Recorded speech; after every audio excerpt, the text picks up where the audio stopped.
प्रति पंढरपूर म्हणून ओळखल्या जाणाऱ्या नंदवाळ इथं आषाढी एकादशी निमित्त शनिवारी वैष्णवांचा मेळा जमला होता। शनिवारी सकाळी वारकऱ्यांची दिंडी काढण्यात आली। कोल्हापूर ते नंदवाळ या मार्गावर दिवसभर भाविकांची गर्दी झाली होती।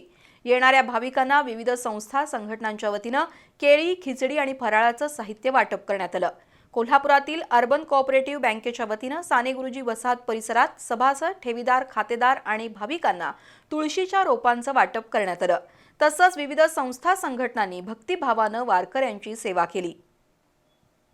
टाळ मृदुंगाचा गजर, ज्ञानोबा तुकारामाचा जयघोष, देहभान विसरून नाचणारे वारकरी अशा भक्तिरसात ओथंबलेल्या वातावरणात प्रति पंढरपूर नंदवाळ इथं वारकरी वैष्णवांचा मेळा जमला होता।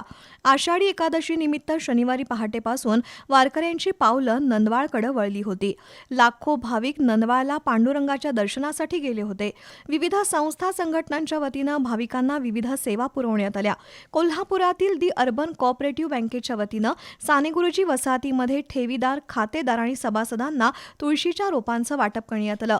बँकेचे अध्यक्ष शिरीष कणेरकर आणि मुख्य कार्यकारी अधिकारी विजय बोरगावकर यांच्या हस्ते दिंडीतील वारकऱ्यांना एकादशी निमित्त खिचडी, फराळ आणि चहा पाण्याचं वाटप करण्यात आलं।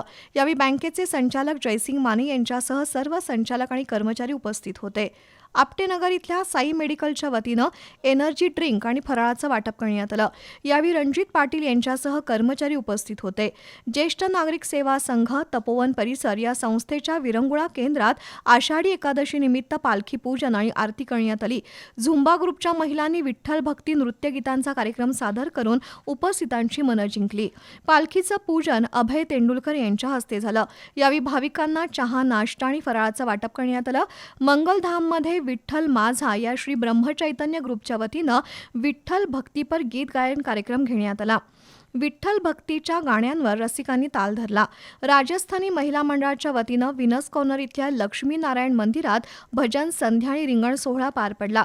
महिला मंडळाच्या अध्यक्षा रेखा सारडा आणि कविता अग्रवाल यांच्या हस्ते विठू रुक्माईच्या मूर्तीचं पूजन करण्यात आलं।